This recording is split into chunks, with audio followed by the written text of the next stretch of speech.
श्री गुरु चरण सरोज रज निज मन मुकुर सुधार वरना रघुवर विमल जसु जो दायक फल चार बुद्धिहीन तनु जानिके सुमिरो पवन कुमार बल बुद्धि विद्या देहु मोहि हरहु कलेश विकार। जय हनुमान ज्ञान गुण सागर जय कपीस तिहु लोक उजागर। जय हनुमान ज्ञान गुण सागर जय कपीस तिहु लोक उजागर। रामदूत अतुलित बल धामा अंजलि पुत्र पवन सुत नामा। महावीर विक्रम बजरंगी कुमति निवार सुमत के संगी। जय हनुमान ज्ञान गुण सागर जय कपीस तिहु लोक उजागर। जय हनुमान ज्ञान गुण सागर जय कपीस तिहु लोक उजागर। कंचन वरण विराज सुबेसा कानल कुंडल कुंचित केसा। हाथ वज्र और ध्वजा विराजय कांधे मूंज जनेऊ साजय। जय हनुमान ज्ञान गुण सागर जय कपीस तिहु लोक उजागर। जय हनुमान ज्ञान गुण सागर जय कपीस तिहु लोक उजागर। शंकर सुवन केसरी नंदन तेज प्रताप महाजगवंदन। शंकर सुवन केसरी नंदन तेज प्रताप महाजगवंदन। विद्यावान गुणी यदि चातुर राम काज करिबे को आतुर। विद्यावान गुणी यदि चातुर राम काज करिबे को आतुर। प्रभु चरित सुनबे कुरसैया प्रभु चरित सुनबे कुरसैया। राम लखन सीता मन बसिया। सूक्ष्म रूप धरि सियहि दिखावे विकट रूप धरि लंक जरावे। भीम रूप धरि असुर संहारे रामचंद्र के काज सवारे। जय हनुमान ज्ञान गुण सागर जय कपीस तिहु लोक उजागर। जय हनुमान ज्ञान गुण सागर जय कपीस तिहु लोक उजागर। लाए संजीवन लखन जियाए श्री रघुवीर हरषि उर लाए। रघुपति कीन्ही बहुत बड़ाए तुम मम प्रिय भरत ही संभाए।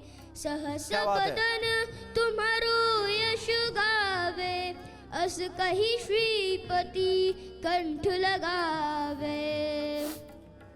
सनकादिक ब्रह्मादि मुनीसा नारद सारद सहित अहिसा। यम कुबेर दिगपाल जहाँ थे कवि कोविद कहि सके कहाँ थे। जय हनुमान ज्ञान गुण सागर जय कपीस तिहु लोक उजागर। जय हनुमान ज्ञान गुण सागर जय कपीस तिहु लोक उजागर।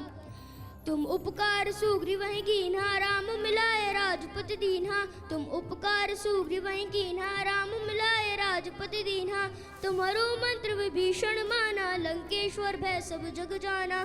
तुम्हारो मंत्र विभीषण माना लंकेश्वर भय सब जग जाना।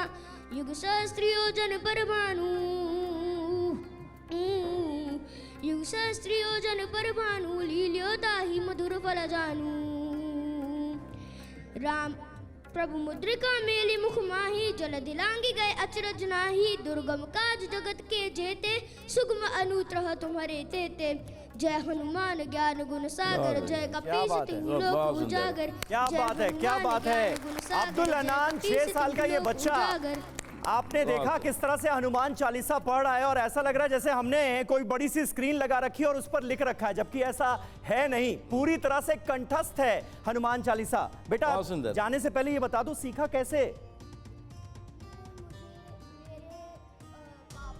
मेरे मम्मी ने सिखाया था। हाँ।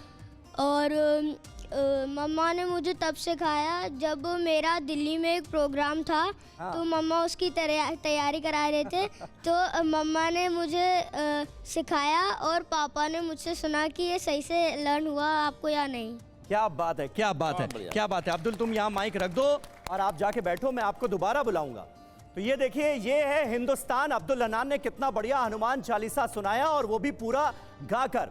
नकवी साहब, इस बच्चे को आपने सुना, कुछ जहन में आता है? नहीं, ये है मेरा हिंदुस्तान और ये हिंदुस्तान कोई बदला नहीं है। हिंदुस्तान यही हिंदुस्तान पहले भी था। हाँ। लेकिन कुछ लोगों ने इस हिंदुस्तान पर अपनी सियासी जो सो कॉल्ड सेकुलरिज्म का जो है वो साया कर दिया था। वो कहीं ना कहीं जो आज इस बदले हुए हिंदुस्तान में आज इस तरह से जो आप दिखा रहे हैं, हाँ। वो लोग देख रहे हैं कि कितना बड़ा परिवर्तन है, कितना बड़ा जो है बदलाव है। बिल्कुल, यानी हमारा मुल्क तो सेकुलर है, लेकिन ये जो छद्म सेकुलरिज्म शुरू हुआ, इसने सब कुछ बिगाड़ दिया। आप ये बिल्कुल सही बात है। ठीक है, ठीक है। और हमारे साथ देखिए इस वक्त बहुत खास मेहमान भी मौजूद हैं। मोहम्मद अफजल साहब हमारे साथ मौजूद हैं, मुस्लिम राष्ट्रीय मंच के राष्ट्रीय संयोजक। अफजल साहब, इस बच्चे ने जो सुनाया और हम जो सवाल इस वक्त अपने दर्शकों के सामने रख रहे हैं कि देश के मुसलमानों के मन में क्या चल रहा है, भगवान राम की कैसी सूरत देश के मुसलमानों ने अपने मन में बसा रखी है, ये जो लगाव है इसे आप बयां करना चाहेंगे? यकीनन जो आज से 80 साल पहले जो कहा था ये अल्लामा इकबाल ने, है राम के वजूद पर हिंदुस्तान को नाज, अहले नज़र समझते हैं उनको इमाम हिंद। और ऐसे इमाम हिंद हम सबके हैं, हमारी संस्कृति, हमारी तहजीब है। एक लंबी जद्दोजहद हम लोगों ने करी है। मुस्लिम राष्ट्रीय मंच ने पिछले 24 साल से हम लोग लगे हुए हैं इस चीज़ जी। और हमें सच मायने में कि आज़ादी के बाद से हम ये चाहते थे कि जितने भी मुद्दे ऐसे हैं जिनके ऊपर कहीं ना कहीं हम हिंदू और मुसलमानों के बीच में टकराव है, भाई हम 95% मुसलमान तो भारतीय हैं, हिंदुस्तान के रहने वाले, हम कन्वर्टेड मुस्लिम्स हैं, यहाँ के जो रहने वाले मुसलमान हैं। और हमारे ये जितने अगर आदर्श भगवान राम हमारे हिंदू भाइयों के लिए, उतने हमारे लिए भी हैं, हमारे भी पुरखों में से वो हैं। हाँ। तो हमें इस बात को क्यों नहीं समझ लेना चाहिए कि हमारी संस्कृति, यही हमारी तहजीब है। और इसी संस्कृति और इसी तहजीब के लिए हम लोगों ने एक लंबी जद्दोजहद करी। इसके लिए मैं आपके माध्यम से पूरे देश के भारतीयों को जो भगवान राम के अंदर अपनी आस्था रखते हैं, उन सबको भी मुबारकबाद देता हूँ। और मुस्लिम राष्ट्रीय मंच और जितने भी मुस्लिम समाज के लोग हैं उन सबको भी मुबारकबाद देता हूँ। आज देखिए पूरे हिंदुस्तान में एक फजा कायम हो गई है। आज सब तरफ राममय हो गया हिंदुस्तान। और राममय का मतलब है राम राज्य। राम राज्य का मान सबके लिए न्याय, सबके लिए काम, सबके लिए आज ये आदर्श है।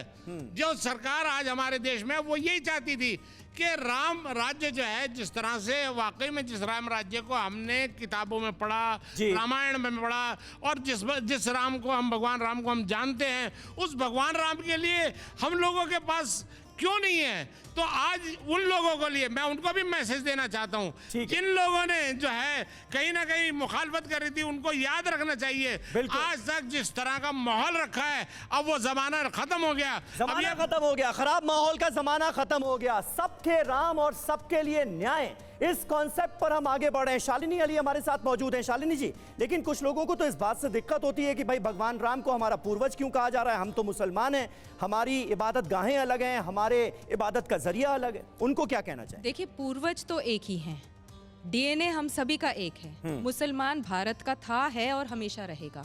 हिंदुस्तानी मुसलमान तो जरूर राम जी को अपने पूर्वज मानते हैं, और आप श्रद्धा से आशीर्वाद ले, ये हमारे देश की सभ्यता भी है, संस्कृति भी है।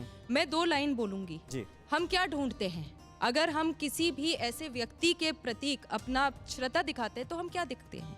हम दया भाव देखते हैं। हम ये देखते हैं कि उसकी आगे की, उसने अपनी जिंदगी आगे कैसे बताई है। क्या उसने भक्तिवाद का विरोध किया या वो भक्ति के साथ में रहा? क्या उसने दया भाव दिखाई? क्या उसने समानता दिखाई? क्या वो अपने प्रजा के साथ हमेशा से खड़ा रहा? तो जब पुरुषोत्तम राम की हम बात करते हैं, हम भक्ति की बात करते हैं, हम दया की बात करते हैं, हम धर्म की बात करते हैं, तो क्या आज का मुसलमान ये चाहता है कि वो इस देश के विरुद्ध जाए, अमन और चैन के विरुद्ध जाए, या वो ये चाहता है कि जो श्री राम का मंदिर, जो प्राण प्रतिष्ठा हो रहा है और अयोध्या में जो मंदिर बन रहा है, मैं तो ये बात मानती हूँ और मैं इस बात को आगे ले जाना चाहूंगी कि अयोध्या में जो श्री राम का मंदिर बन रहा है उसको 8th wonder of the world घोषित करना चाहिए। क्योंकि जितनी भी दंगे फसाद होने थे, जितनी भी सांप्रदायिक दलों ने दंगा फसाद कराने की कोशिश करी, उसके खिलाफ खड़े होकर हिंदुस्तान, चाहे वो हिंदू है, मुसलमान है, हिंदुस्तान का नागरिक खड़ा रहा।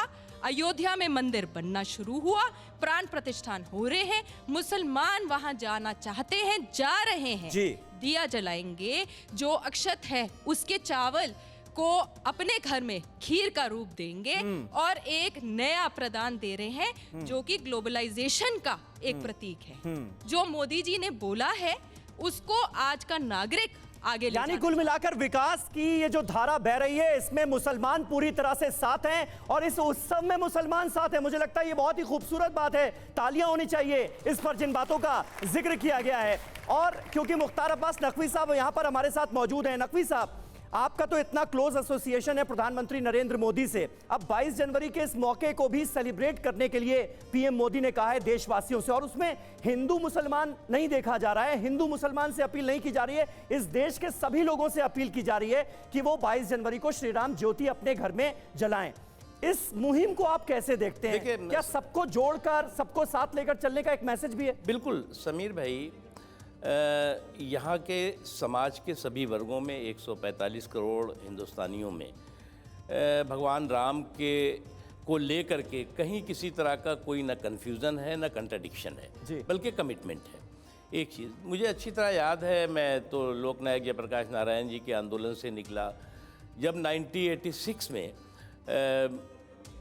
अयोध्या के मुद्दे पर जो है वो कुछ लोग बोट क्लब पे 86-87 का मामला था कि 1 लाख से ज़्यादा या 2-3 लाख से ज़्यादा मुसलमानों को उन्होंने इकट्ठा किया था और ये कह कर के कि इस्लाम ख़तरे में है। उसमें बुखारी साहब थे, शहाबुद्दीन साहब थे, सलाउद्दीन ओवैसी साहब थे और भी तमाम बहुत से लोग थे, बनात वाला साहब थे।